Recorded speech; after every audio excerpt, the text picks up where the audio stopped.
I tried to flesh out her character with compassion, wry sense of humor, and that's what made the show great, I think, yes, for everyone. Yes, Tell me, what is your feeling towards excellence? I created a whole family from her from Africa. She's a Igbo, and her name meaning freedom. Freedom. And her first name Nyota, which means star. It's sort of a free star. So that was freedom. Her first name, Nyota? Nyota Uhura.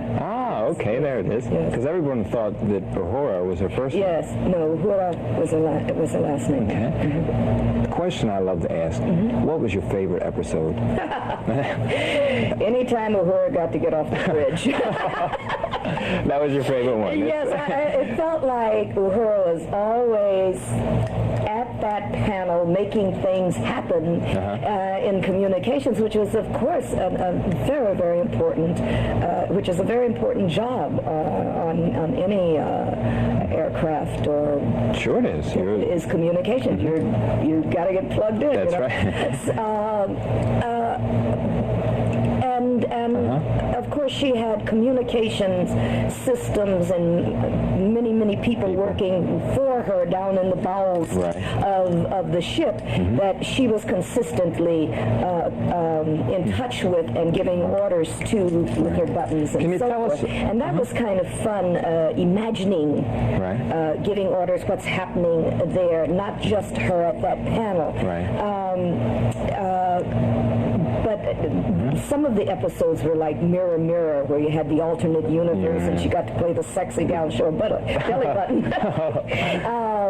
There's Gamesters of Triskelion, where there was, The Trouble with Tribbles, where she brought the beautiful little furry things. I understand you received the first Tribble. I received the first Tribble and brought the little buggers on the ship.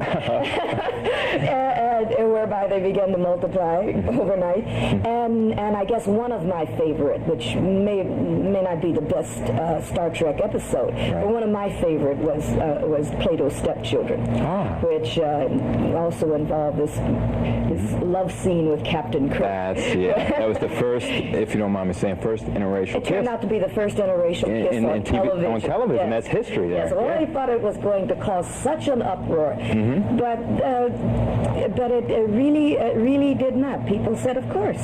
Sure. Why not? Why not? Yeah. Well, I want to touch slightly before we go, because I know you have to go downstairs, on your singing career. Yes. And that has been something that you've been doing all your life, I guess, hasn't it? Well, I was discovered when I was 14 years old doing a big show in Chicago at the Sherman House by the late, great Duke Ellington. Oh, yes. And 2 years later, when I was 16, he came back to Chicago. He was doing a big tour, put his big band back together. I guess his big band had never fallen apart, but he was doing a world tour, a United States tour and then a world tour. And called me, or had remembered me in the show, and asked me to choreograph a ballet for one of his new suites. And well, you're telling a lot. Ballet, plays, movies. Yes, I was originally a ballerina. I didn't know that. My great hope. You were light on your feet. To be a ballerina, a toe dancer,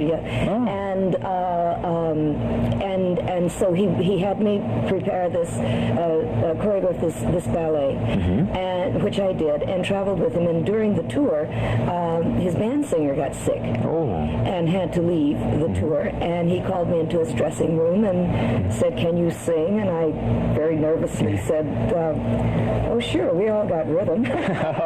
So he said, "Sing for me." Sing, let's see it. Well, there's no piano. And he said, "Sing anyway, we all got rhythm." I thought, oh dear. You got yourself in trouble there. So I sang, I had been standing in the wings listening to the band singer, because I love to sing every night. So I sang the songs that she sang, which of course were Duke Ellington songs. And he said, "Remember when we left town and had the party? Do you have that pretty little gold evening dress?" I said, "Oh yes." And I thought, "Oh, we're going to have a party."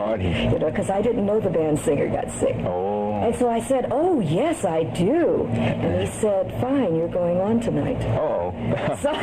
That was. And so my first really professional solo singing was at the top of the heap with. Oh my goodness! You started at the top. Yes. Unbelievable. Yeah. What are you doing now? I understand you're doing something with NASA or the spaceships. I have in the last 10, 15 years been very much involved with the space program, so much so that, and very supportive of our space program, especially our civilian space program, NASA. And in 1977-8, I had several contracts with them doing symposia for children around the country. And then during the first space shuttle recruitment for astronauts, scientist astronauts, I was under contract to NASA to assist them in that recruitment drive. Fantastic. To recruit the first women and minority astronauts as space shuttle astronauts. And what a better person than yourself who's been in space many times. Indeed, indeed. Right. Interestingly enough, that got me in to see people because everyone knew Star Trek, and they wanted to know what's Uhura doing here. But then as we got to talk very, very seriously, they saw that I was serious about it and dedicated to it, other than and not from a fictional point of view, but really in terms of what our future is all about and the importance of a sound space program. And so I've been very much involved in that. It was a very, very successful drive. We got the first 6 women and 3 black. You made some great strides. Great strides, astronauts, and now we must move forward with a much even stronger space program. Sure. And then other than that, I'm back into my singing. Good, good. Before we go away, I wanted to ask you just 2 things. One, can you give us a little a cappella? Oh, let me see. On the spot here. Oh, on the spot, huh? Terrible. Maybe Way Down Yonder in New Orleans or something. Way down yonder. Way down yonder in New Orleans. There you go. Da, da, da, da, da. Well, I don't even know. That's good. That was good right there.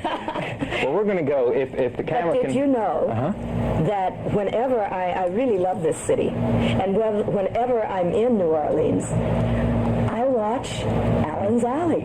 Well, fantastic. That's good. We got a fan here. You That's bet. Good. Well, look, I'm going to sneak over here, and if we can get a 2-shot, I love it. We could say, beam us up, Scotty. You ready? Beam us up, Scotty. There we go. We'll see y'all later. Hailing frequencies open. Live long and prosper. There we go. Thank you so much. Thank you, Alan.